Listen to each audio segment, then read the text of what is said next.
talk about this stuff all day. How do you approach a Hebrew Israelite? Several things I want to talk to you about. Number one, you need to be skilled in the art of debate and apologetics. If you are going to have a discussion with a Hebrew Israelite, if you are not skilled in the area of debate and apologetics, you need to be very clear. You need to be very careful, and you may want to steer clear because you may leave that conversation feeling more discouraged about your faith because they know what they believe and why they believe it, which is very consistent with any cult. And ethnicity is a cult? Group. And so if you're not strong to be able to defend what you believe, you may leave that conversation questioning everything that you ever believed.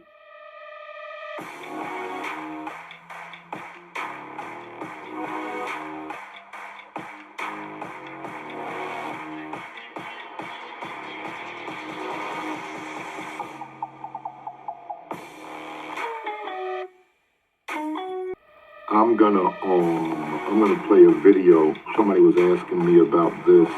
I mentioned this yesterday, and they were asking me about this yesterday. I see a lot of that regular cult behavior at work. And ethnicity is a cult? I don't know. Let me play some of this first. I'm gonna get into it. Confused at all. A lot of you Israelites do not know what y'all are talking about, plain and simple. Dante, I'm putting the link in here. Hey, so glad to have you guys join us with this next session in the Jew 3 Project, a virtual experience where we are equipping you to know what you believe and helping you defend the faith. We're talking about in this particular session 10 things to study before engaging Black Hebrew Israelite, or you could say Hebrew Israelism. We want to equip you to really think about categories that you can begin to dive deeper in before you have conversations with people who would be a part of this sect. And ethnicity is a cult? Ancestors are sitting on this table all the way back to Nigeria. All of them. My ancestors were Igbos from Nigeria, and Igbos are called Black Jews, and Igbos are called Black Jews. What's up, BZ Dynasty? This is your boy, the man, the myth, and the legend, Mr. JBZion. Y'all show me some love. Welcome back to the channel, family. Welcome back to Zion Dynasty. First of all, I want to say peace, love, blessings, and black power to my Israelite brothers and sisters. I also want to say greetings to all my Gentile followers as well. And we're going to get into it, y'all. So this one, y'all, I mean, I've just been thinking about a lot of stuff, right? I know we've been doing a lot on the history, and we're going to continue to delve into the different African tribes. We're going to go into the Limba. We're going to do more of the Igbo, the Yoruba rehash, the Ashanti, and some other tribes that I've been finding out, and the Bantu people. We're going to go through all that, you guys. But first I had to do a little segment, you guys. There is so much, there's such an agenda that is against our people waking up, that is against Israelites preaching this truth, y'all. It is insanity, right? And it's not what you think. Shout out to all our Gentile brethren. If y'all didn't check out that video, that secret that white Christians have in terms of worshiping the black Christ, I ain't gonna spoil it. Y'all check that video out. Also, shout out, like I said, to all of our Gentile brothers and sisters that are not with the business, right? I already gave kudos to Nick Cannon and a lot of these brothers for putting their neck out on the line. But you have a lot of Gentiles that are not with this funny business, right? It be black folks. It be other Israelites that are fighting this stuff. So as you guys saw in the title, I ain't going to prolong it. We're going to deal with our Hebrew Israelites pushing a race gospel, right? Is this some kind of skin doctrine, right? This has been floating around lately. There are a lot of urban apologist groups that are trying to paint this picture that is just some altered gospel. Y'all gotta understand, the gospel 2,000 years ago, the gospel that Yeshua preached, the gospel that the 12 preached, the gospel that Paul preached 2,000 years ago, understand, was an entirely different concept than the Roman Catholic Council of Nicaea, Babylonian universal God loves everybody Christian faith fueled with a mascot of white Jesus. That is not what was going on during the time of the historical Yeshua, the man with the hair with the pure wool, arms and feet the color of brass as if it burned in the furnace. He was teaching salvation for Israel. He was the promised Mashiach, or the promised Messiah, sent to save the people. But since y'all want to play this race game, since a lot of these urban apologists want to say, well, y'all just promoted skin doctrine. First of all, it's not skin doctrine. Have you seen Blake Griffin's son? And I know I bring him up a lot, but it's to prove a point that the lineage that we're talking about is not based on skin pigmentation or melanation. It is a E1B1A. It is a descendant of the transatlantic. It is a specific blood lineage that tends to show up as a phenotype of dark skin, broad nose, big lips, negroid features. But that's not always the case. Look at me. Some people say, well, you're a little lighter brown. You got lighter skin. You got folks that look mixed, right? But as I've said in previous teachings, if your oral tradition or if your family history or if your DNA goes back to your father's father was on a slave ship, you are an Israelite, because that event of the transatlantic was Bible prophecy being fulfilled, and 2,000 years plus later, we're able to use science. Y'all understand? Science is proving that African Americans were taken from specific tribes that have oral traditions that go back to Israel. So we're not pushing a skin doctrine. It's not about your color. It's not about your phenotype. It's about a lineage. The lineage of the Most High Yah, Iye, Ashe, Iye, the Most High Yah, the Mighty One of Yaakov. His lineage, his people can be traced. You can do a DNA test, right? So it's not skin doctrine. So that swings that. And let's deal with this racist thing. Are Hebrew Israelites racist, right? Oh yeah, SPLC, the Southern Poverty Law Center says y'all are a cult, you're a racist hate group. Let's deal with the definition of racism. Let's put the clip on the screen, shall we? Let's get it. Y'all check this out. Now, first of all, I did not even know that you could do this. But the Anti-Defamation League, you guys, which is like the world police of racism or whatever, it's really funded by the Jewish people. But check this out. Now, this is the Jerusalem Post. Y'all check this out. The Jerusalem Post article. This was on the 4th of February. Now, this is right after Whoopi Goldberg, the whole thing about it was a hate crime against humanity instead of race, because Jew is a religion, right? So now the ADL, or Anti-Defamation League, changes the definition of racism, right? It's crazy because when I was looking up the definition, I saw a definition on ADL website. I didn't know that they were this big. So now let's pull that definition up. Now, on the Anti-Defamation League website, racism is defined. All right, let's just read it. Racism occurs when individuals or institutions show more favorable evaluation or treatment of an individual or group based on race or ethnicity. Y'all let that sink in. Favorable treatment or evaluation toward an individual or a group based on their race or ethnicity. Let that sink in. All praises. So family, as you saw in the clip, according to the Anti-Defamation League, a racist is a person that favors a particular individual or group of individuals based on a specific ethnicity, right? Why do I bring up that definition? We finna go into these scriptures. I ain't gonna go heavy yet on y'all, but we're gonna put one on the screen. In Deuteronomy chapter 7, verse 6, the word of the Most High says that Israel, Yah's people, would be set above all nations, right? And we know, y'all check out these other videos about the kingdom of God. Israel is meant to be the Amazon warehouse of heaven, of the Most High. Israel is the conduit, the gloves of the Almighty, by which his way of thinking, right? The way the Most High operates, his likeness, his character, his nature is conveyed through his people to all nations. This is what we call the kingdom. This is the purpose of Israel, you guys. Israel is not done away with. I gotta tell y'all that. Israel is meant to be an example to all nations, both was, is, and forever. That is never gonna change. That is why the Most High chose that specific lineage to bring Christ into the earth. Right? Understand. Christ had to come through this lineage because the heritage of this people was God's nature himself. So just go ahead and say it. Based on the definition, the Most High is a racist. Whoa, JB, whoa, that's a big statement. Understand how I'm appropriating the definition. The Most High has chosen a specific people, a specific lineage, a specific ethnicity, by which he has favored, blessed, prophesied that they would be above all nations, and that he would use that nation, that lineage of people, to be an example. The way we love one another, the way we eat right, the way we have such a moral awareness for the Most High and honoring our Creator in all that we do.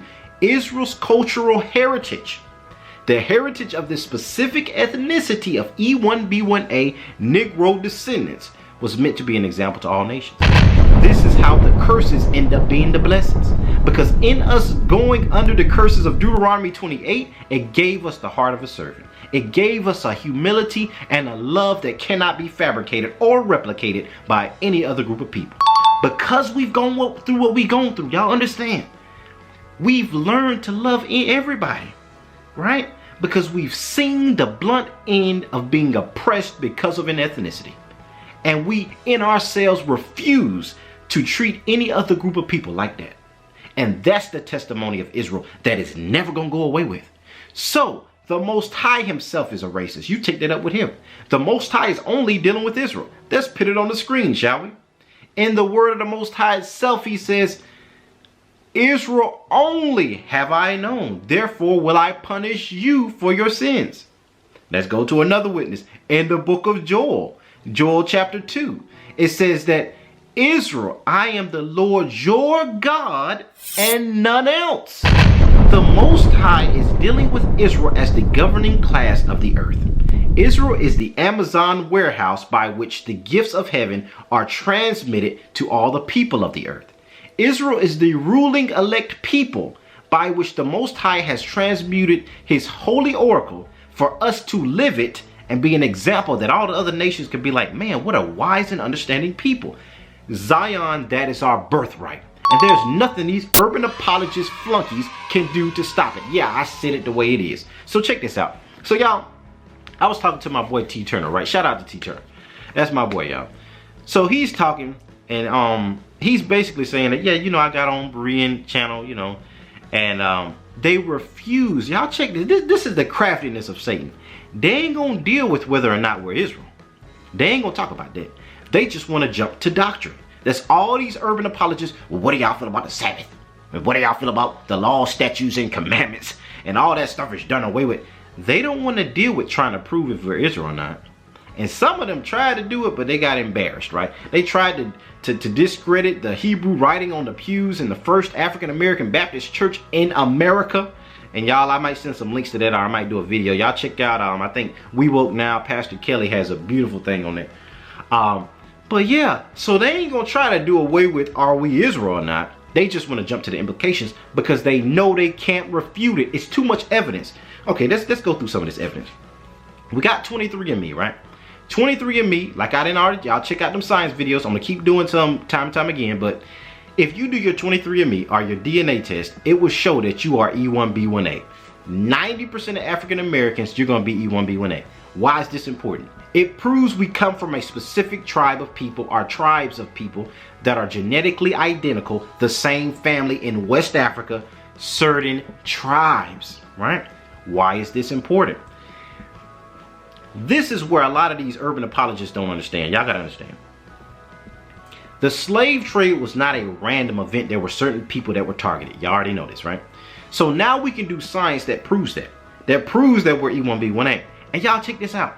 I've talked to more Nigerians doing this work, and all praises be to the Most High. I thank the Most High for this platform because I get to talk with people over there in the country. And y'all probably seen a lot of those comments. These are Nigerians. I have not found one Nigerian, Yoruba, Igbo, or any other person to disprove or discredit what I'm saying.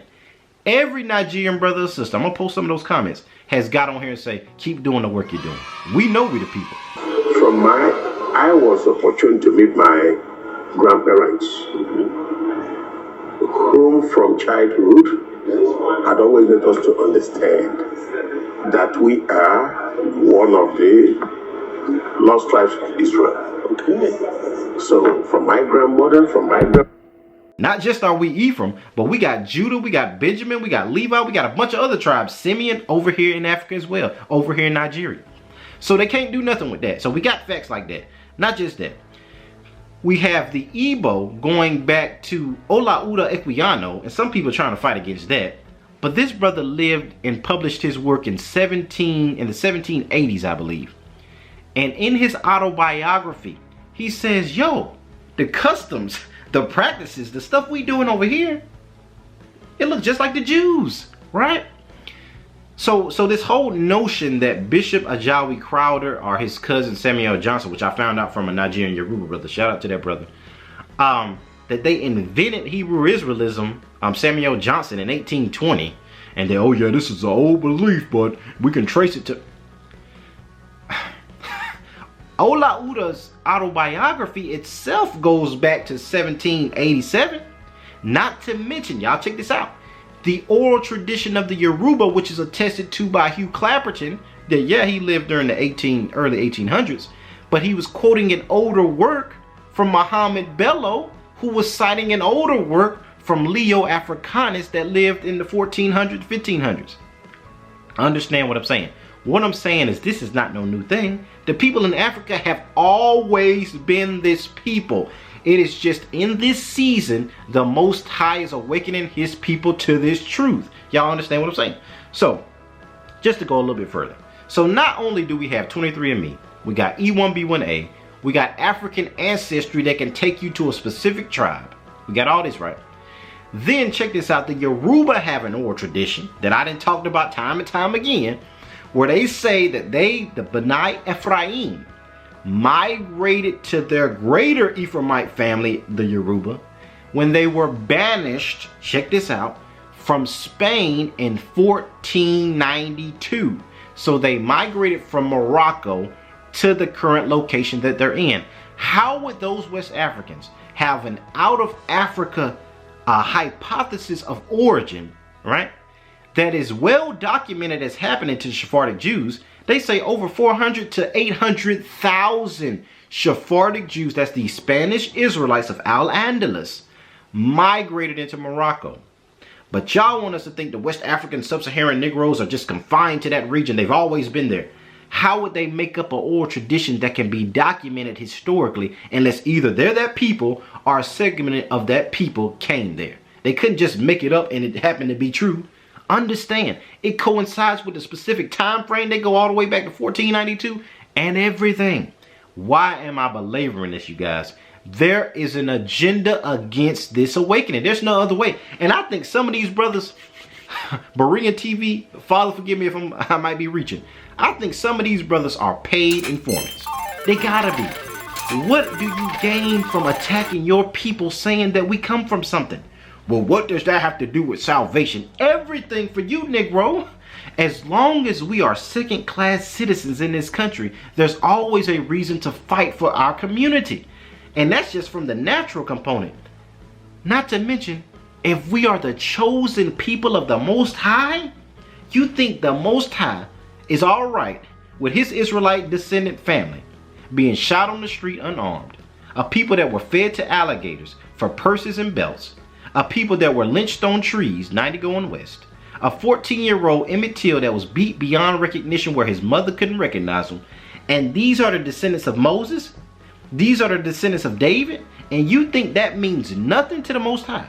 The only option you have is to prove that we're telling a lie, and you can't do it. So I would think that you would have some sense of fear that maybe I need to respect this people. But it's your own people that think they have a familiarity with their own people. Well, oh yeah, we just niggas, we just niggas. Understand, Israel is a spiritual people. Even Israel that attacks Israel is in line with judgment. It ain't just Gentiles, don't get it construed. Understand what I'm saying, right? So now I ain't done yet, y'all. I ain't done, I'm telling you, I ain't done. We're gonna pull up one of these urban apologist group think tank sessions where we got Negroes over here talking about Hebrew Israelites and how we're bugged out, or this is my thing with Hebrew. Let's just listen to the clip, y'all. Now, here's my problem with the brothers who have identified with the Hebrew Israelite infatuation. They begin to relate to God and to God's community according to the way an Israelite would have related to them at every point. So before Pentecost, they even think nothing changed about the dietary restrictions after Pentecost, right? They sort of favor their Israelite brother, it seems like, over the Gentile brother, right? I know many who went to churches who no longer go to churches, but they go to synagogues now, right? So it's like, wait, what had to change? Like, what changed? Almost. Yeah, it is a retrenchment. It is, and that's what I mean when I say, now again, somebody's gonna say, not me, or right, you know, but keeping the Sabbath, right? Okay, well, are you keeping the Sabbath the way, like, it means to keep the Sabbath, or are you trying to keep the Sabbath the way Jews who are trying to figure out what it means to keep the Sabbath, right? They're mad at the change from Saturday to Sunday. Right. Many of them have gone back to, hey, that's why I'm adamant about my not using Greek pronunciations or Greek transliterations, but I'm always groping for the Hebrew pronunciation or the Hebrew name, because again, I'm relating to Yahweh as you would relate to Yahweh when you felt like you were Yahweh's people according to your ethnicity, which would for you be inherently a spiritual identity. But again, all the original Christians were Israelites. All of them. Everyone. Right? Exactly. From the one who gave it to us, the Lord Jesus, salvation is of the Jews, right? To all the writers of the Bible, minus, let's say, Luke. They were Israelites. And what did they do? They were at odds with the Jewish community because of their embrace of the Lord Jesus. And they were called Christians, right? And they were called Christians because Jews or Israelites and non-Israelites, but Greek cultured people, started embracing the same Messiah. And in Antioch, there were people who were Israelites and who weren't Israelites who all loved Jesus. We have people who are faithfully Israelites by ethnic identity, who found themselves always at odds with people over the Lord Jesus, but who ended up having Gentiles who entrusted that Jesus and forming community with them and love with them and scriptures with them and beliefs and practices and rituals and regimens with them. And all I'm saying is our brothers started there. To me, they've backed up from Christian unity as a result of their new Hebrew identity. That's why I say something's off here. Right. Y'all, we got to talk about this thing, y'all. It's so much in it that I just get like, you're saying everything, but you still don't get it. Okay. So in this segment, the brother's talking about how Hebrews that are Israelites that know that they're Israel, that done their DNA or that kind of thing, identify with the prophecies. Now they're leaving church. And now they're trying to appropriate their Israelite ethnicity on God. And they're trying to change the context of the scriptures to fit their ethnicity. Y'all understand me when I say this. I know most of my people do. I just be speaking for, catch and drive. The Bible is an African Judean book. Understand. The cultural narrative that we have today of Christianity comes from white supremacy. Roman Catholicism, the Council of Nicaea. Now, this was a process. Understand? So when I just link it to the Council of Nicaea, I know some Israelites will say, well, there were Israelites that were Christian. That's our point. The Christianity of the early church, they were all Israelites. The brother says it in the video that proves our point. The type of Christianity that the early church of black Negro Israelites were engaged in was different from what it has become today. Understand. Yeshua himself kept the laws, statutes, and commandments. Yeshua did not bring an entirely new concept. He said it himself. I have not come to do away with the commandments. Christ said, I have not come to do away with the law, but to fulfill every jot and every tittle. That is history. So the early church, who were Israelites, kept the law, statutes, and commandments. So what is the contention that was taking place? The contention was there were Hellenists Even the brother says it in the video, those that appropriated the Greek lifestyle. He says those non-Israelites and those that appropriated the Greek lifestyle, you have to know history. That the original mission of Yeshua did not change. Yeshua, let's go ahead and go through it, y'all. In Matthew chapter 1 verse 21, the angel tells Mary that you shall name him Yahusha or Yahushua, for he shall save his people from their sins. In Matthew chapter 2 verse 6, it says, O Bethlehem, Judea, though thou be least among the provinces of Judea or Judah, out of thee shall come forth he that will be governor and ruler of my people Israel. Let's don't stop there. Matthew chapter 15 verse 24. Yeshua tells the Syrophoenician woman, he says, I am not sent but unto the lost sheep of the house of Israel. Oh JB, well where the Gentiles come in? What the Gentiles got to do with it?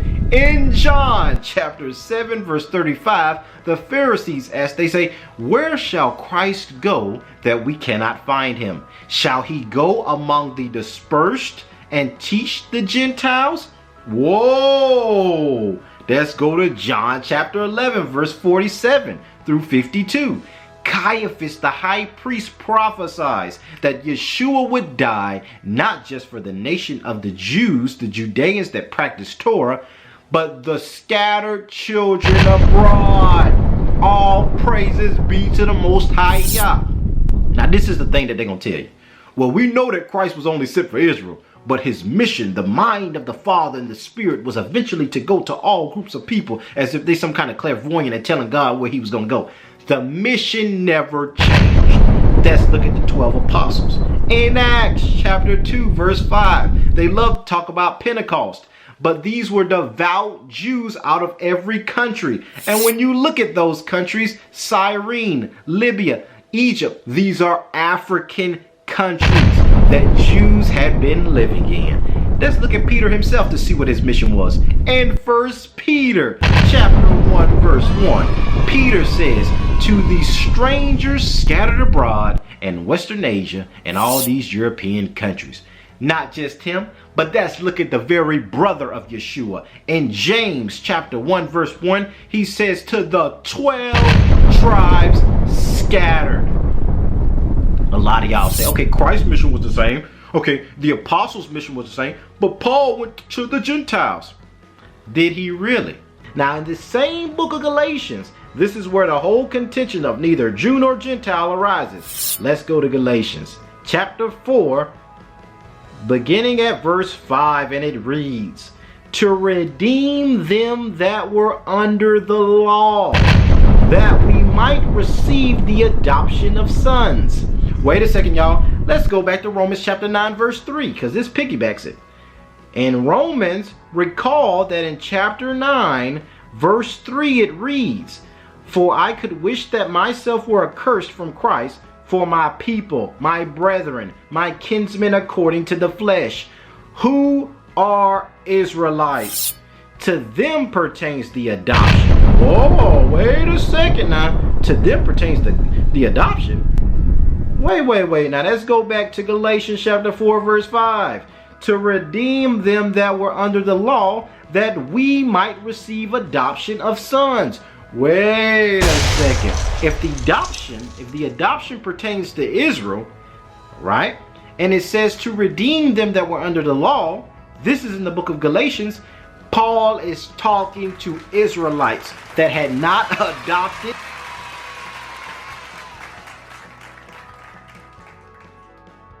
Let's look deeper, shall we? In 2 Corinthians chapter 10, we hear Paul say something very intriguing. Now understand, Paul himself was a Roman-born citizen. He was an Italian because Rome is the capital of Italy. So Paul was a Roman citizen. That means he was an Italian. So in Acts chapter 10, we read about Cornelius of the Italian band. And what they don't tell you is the band is talking about the army. Cornelius was a part of the Italian army. Does that say anything about his ethnicity? Now let's go back to Paul. So Paul says in Acts chapter 22, verse 28, that you purchased your freedom, O centurion, but I myself was born free. Paul was a Roman-born citizen. So Paul was a Gentile. It's the equivalence of me being an African-American, an American, but my ethnicity is an Israelite of the tribe of Ephraim, Yoruba, B'nai Ephraim. So this was going on during the biblical times. Paul himself was a Roman-born citizen Gentile. How do I know that? Let's look at 2 Corinthians chapter 10. So in 2 Corinthians chapter 10, it says, understand that all of our forefathers were under the cloud in the sea. Let's don't stop there. Let's go to 2 Corinthians chapter 12, verse 2. In 2 Corinthians chapter 12, verse 2, it reads, so we see in 1 Corinthians chapter 10, verses 1 and 2, we see that Paul is saying, I would not have you ignorant, but understand that all of our forefathers, why would he tell the Gentiles that their forefathers was under the cloud?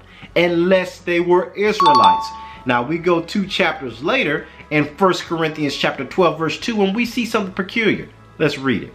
So in 1 Corinthians chapter 12, verse 2, we see, ye know that you were Gentiles, carried away unto these dumb idols, even as you were led. What does this mean, family? When you know the history of the Maccabees, Alexander the Great issued a decree where no person was allowed to worship their own god, but had to convert to the Greco-Roman pantheon. This is where you get Olympus, the Greek mythology. He Hellenized the people that he conquered. So you even see in Maccabees where it was illegal for you to call yourself a Jew. Y'all check out those videos, right? So you have to know all of this history that is playing into the whole Gentile conception. These were Israelites that had been conquered, led away captive, and were now serving the gods and the nations that they were scattered to. Doesn't this sound familiar? African so-called Americans. This is fulfilling the curses of Deuteronomy chapter 28, where we will worship gods that our forefathers knew not, even wood and stone. This is fulfilling the scriptures. This is fulfilling prophecies, where Israel will not be called God's people anymore because God got so tired of them, right? So they became just like any other Gentile, just like any other group of people. And Paul understands this heart because he's born in Europe. He's born in Rome. So he's telling Peter and them, he said, yo, y'all check this out. Christ died for all 12 tribes. He died for all of Israel. Y'all that's keeping law and the rest of us that ain't, right? Because a lot of my people, even though I know I'm a Benjamite, a lot of other Israelites that's in Rome, they doing any kind of thing. They eating pork chops and sausage, egg, and cheese biscuits, right? Paul had a heart for this Hellenized group. So he stood up to Peter and he said, whoa, you trying to act, you want them to be like you. Why would they be able to be like Peter? Because the commandments, the law, statutes was given to Israel. So you had Jews that were proselytizing other Israelites. But understand, they had to be proselytized or they wouldn't receive salvation. Paul is saying Christ already died for them to be saved. So let's spoon feed them into this thing and not try to discount them because they're not keeping laws like you, Peter. It was a family dysfunction, a family feud of the same ethnicity. JB, why do you bring all that up? We have the same thing going on. And the brother talked about it in the video. This is my thing. I do not believe in pressuring, right, other Israelites to say, oh, you got to keep the commandments. Y'all got to do this. But I do understand that if you have a problem with me saying I'm Israel and us keeping the law, statutes, commandments, it's because you feel uneasiness about it. You don't have to do it. But understand that you are an Israelite. And let me tell y'all something. A lot of these black folks, if I had a certificate, an African ancestry certificate in front of their face and showed them what tribe they came from, they wouldn't be fighting this awakening like this. A lot of them play the safe route, which I'm not bashing. They're like, well, I need God to love everybody because, you know, what if I ain't Israel and that kind of thing. I've even taught on the channel, y'all, that the kingdom is going to be made up of not just Israel, but other Gentiles as well. Those that humble down under Israel and are right with that. No. But it's a group, understand, of our people that don't want it to be like that. Oh, y'all think y'all something special because y'all Israelites. Y'all preaching a race message that God gonna come save y'all. It's really envy. Now, if you don't have no problem with us keeping our heritage, leave us alone, right? Let us keep our heritage because we're proud of who we are. You don't have to be a part of that. Even the Israelites, the so-called black people that are Israelites, but y'all want to come against the movement, go ahead and do master's business. But understand that you are being used by Satan. Understand what I'm saying? And when the judgment of the living God comes upon all nations for what has transpired against Yah's people, Negro, you're going to be caught up in that hellfire because you're oppressing God's people. And he told Abraham from the beginning that I would bless those that bless thee and curse those that curse thee. The curses that have been upon our people are going to be transmitted to all the nations. He that led into captivity shall go into captivity. And this was the historical, this is the historical, and this will forever be the historical gospel of the kingdom of our living Yah Elohim, even Yeshua, right? So when you ask me, well, why does that matter? What do they have to do?